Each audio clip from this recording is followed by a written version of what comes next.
আল্লাহ রাসূল বলছেন যে স্বামী হলে 5টা জিনিস লাগে। এখন যদি না মানেন তো আমি কি করতে পারি?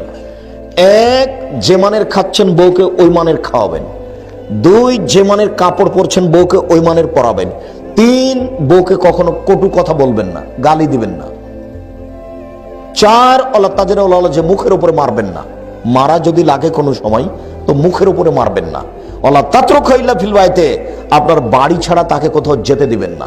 খালার বাড়ি, ফুফুর বাড়ি, নানির বাড়ি, হাট বাজার তো বহু দূরের কথা, কোথাও যেতে পাবে না জরুরি প্রয়োজন ছাড়া।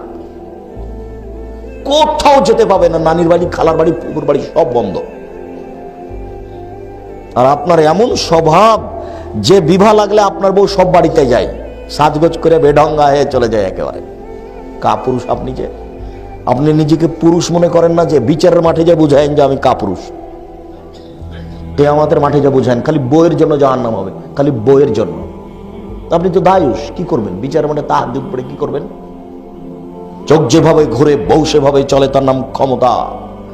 চোখ যেভাবে ঘুরে বউ সেভাবে চলে, তার নাম ক্ষমতা। চোখ যেভাবে ঘুরে বউ সেভাবে চলে, তার নাম ক্ষমতা। তার নাম স্বামী, তার নাম পুরুষ, তার নাম মেজাজ, তার নাম গতি। আল্লাহ রাসূল বলছেন ক্ষমতা থাকলে বিবাহ করো, তাছাড়া বিবাহ করো না। কাপুরুষ হয়ে বিবাহ করলে বউ মাঠে মাঠে ঘুরবে, সমাজ নষ্ট হবে। বিবাহ করো না তুমি, তুমি রোজা থেকে থেকে যৌবনকে ঠেকাও। তুমি তো বোকা মানুষ, তোমার বুদ্ধি কম, তুমি কাপুরুষ, তুমি পরিবার ঠিক করতে পারবে না, বউকে ঠিক করতে পারবে না, তুমি বিবাহ করিও না, তুমি রোজা থাকো। এই কথা মুহাম্মদ সাল্লাল্লাহু আলাইহি ওয়াসাল্লাম বলেন।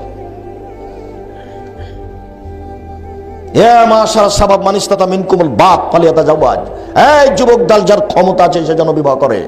মোহর লাগে, ঘর লাগে, পেশাবখানা লাগে, পায়খানা লাগে, বৈঠক লাগে, শারীরিক ক্ষমতা লাগে, মেজাজ লাগে, এত কিছুর পরে বিবাহ। তোগুলো নাই, বউ নাই, এখন কি করবো তাহলে? রোজা থাকেন, বেজা। রোজাই হচ্ছে যৌবনকে দমন করার মাধ্যম। বউ হলে মিলনে যৌবন নষ্ট হতো, কিন্তু বউ নাই, মিলন নাই, এখন রোজা করে করে যৌবন নষ্ট করতে হবে। এই কথা মুহাম্মদ সাল্লাল্লাহু আলাইহি ওয়াসাল্লাম বলেন, বুখারী মুসলিমের হাদিস। আয়েশা রাদিয়াল্লাহু তাআলা আনহা বলেন, কুলতু লিন-নবী সাল্লাল্লাহু আলাইহি ওয়াসাল্লাম কাযা ওয়া কাযা, আমি সাফিয়ার ব্যাপারে বললাম যে এই। সাফিয়া একজন ইহুদি মানুষের মেয়ে। সাফিয়া রাদিয়াল্লাহু তাআলা আনহা হচ্ছেন আল্লাহ রাসূলের স্ত্রী। তো আল্লাহ রাসূল যখন তখনই সাফিয়ার খুব কথা বলতেন। হয়তোবা বলতেন সুন্দরী মহিলা সাফিয়া, হয়তোবা বলতেন বিত্তশালী মানুষের মেয়ে সাফিয়া, হয়তোবা বলতেন ইহুদি ধনী মানুষের মেয়ে সাফিয়া, কিছু প্রশংসা করতেন। তখন আয়েশা রাদিয়াল্লাহু তাআলা আনহা বলেন, কি যে একটা খাটো মেয়ের প্রশংসা করেন। তখন আল্লাহ রাসূল বলছেন, আয়েশা লাকাদ কুলতা কালিমাতান লাউ মাজাজাত বিহাল বাহরা লা মাজাজাতু। আয়েশা, তুমি এমন একটা কথা বলেছো, এই কথাটা যদি সাগরে ফেলে দেওয়া হয় তাহলে সাগরের পানি ঘোলা হয়ে যাবে। বদনাম কি জিনিস শুনেন। আবু হুরায়রা রাদিয়াল্লাহু তাআলা আনহু বলেন, রাসূল সাল্লাল্লাহু আলাইহি সাল্লাম বললেন, হাল তাদরুনা মাল গীবা, সঙ্গী সাথী বলতে পারো বদনাম কাকে বলে? সঙ্গী সাথী বলতে পারো গীবাত কাকে বলে? সঙ্গী সাথী বলতে পারো বদনাম কাকে বলে? সঙ্গী সাথী বলতে পারো গীবাত কাকে বলে? কালু আল্লাহ রাসূলুহু আলাম, সাহাবীগণ বলছেন আল্লাহ এবং আল্লাহ রাসূলই ভালো জানেন গীবাত কাকে বলে, বদনাম কাকে বলে। তখন আল্লাহ রাসূল বলছেন, যিকরুকা আখাকা বিমাকরাহ, তুমি তোমার ভাইয়ের কথা বলবে, তাকে শুনে খারাপ লাগবে, এটাই হলো গীবাত। তুমি কারো কোনো কথা বলছো, ও যদি শুনে তাকে যদি খারাপ লাগে, এটাই হলো গীবাত। ভালো কথা বললে তো খুব ভালো লাগবে। আপনি যদি বলেন যে আব্দুর রাজ্জাক সাহেব এই করছে তো আমাকে শুনতে ভালো লাগবে। আর যদি আপনি বলেন যে আব্দুর রাজ্জাক সাহেব এই মায়েরা খেলো, এই কথা বললো, এই সেই করলো, তাহলে আমাকে খারাপ লাগবে। তো বদনাম হচ্ছে যে কারো ব্যাপারে কোনো কথা বলছো, সেই কথা যদি ও শুনতে পাই, তাকে যদি খারাপ লাগে, এটাই হলো গীবাত। এই পর্যন্ত বলতেই সাহাবীগণ বলছেন, আর আইতা ইনকানা ফিয়া মাকুল, আল্লাহ রাসূল ও যদি চুরি করে থাকে আর আমি বলি চোর, তাহলেও কি গীবাত হবে? আল্লাহ রাসূল ও যদি জেনা করে থাকে আর আমি বলি জেনা করেছে, তাহলেও কি বদনাম হবে? তখন আল্লাহ রাসূল বলছেন, শোনো, ইন কানা ফিহি মা তাকুলু ফাকাদিগতাবতাহু, ও যদি চুরি না করে থাকার তুমি বলো তাহলে তুমি, ও যদি চুরি করে থাকার তুমি বলো তাহলে গীবাত, ওয়াইলাম ইয়াকুন ফিহি মা তাকুলু ফাকাদ বাহাত্তাহু, আর ও যদি চুরি করেনি তুমি বলো তাহলে হলো অপবাদ। আমি একটা কাজ করিনি, আপনি বলছেন যে উনি করেছেন, তা আপনি অপবাদ লাগালেন, আপনাকে 80 লাঠি পিটাতে হবে আপনাকেই। যার জন্য তো আমি বলেছি যে মুফাসসির যারা নবীদের নামে বদনাম করছে তাকে 80 লাঠি পিটাতে হবে। 80 160 লাঠি। নবীর নামে যে বদনাম করে তার শাস্তি হলো ডবল, অপবাদ লাগাই তার শাস্তি হলো ডবল।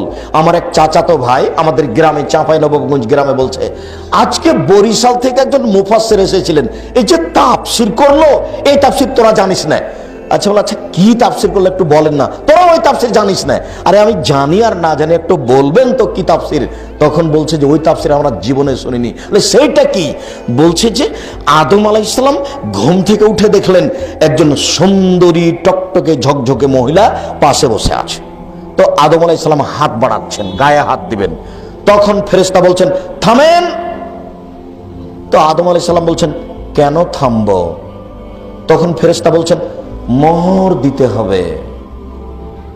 তখন আদম আলাইহিস সালাম বলছেন কি মোহর? তখন ফেরেশতা বলছেন 1000 বার মুহাম্মদ সাল্লাল্লাহু আলাইহি সাল্লামের উপরে দুরূদ পড়ে দিতে হবে, এইটাই হলো মোহর। তখন আমি বললাম আপনার মুফাসসিরকে 160 লাঠি পিটাতে হবে। কেন? আল্লাহ বলেছেন আমি আদমকে সব কিছু শিখিয়ে দিয়েছি, পৃথিবীর সব কিছু আদম জানতেন। আদমের উপর দিয়ে শিক্ষিত মানুষ পৃথিবীতে কেউ নেই। আল্লাহ বলছেন না আদমকে সবকিছু শিখিয়ে দিয়েছি। যেই নবী সবকিছু জানতেন সেই নবী বউটাকে কিভাবে হালাল করতে হবে সেটাই জানতেন না।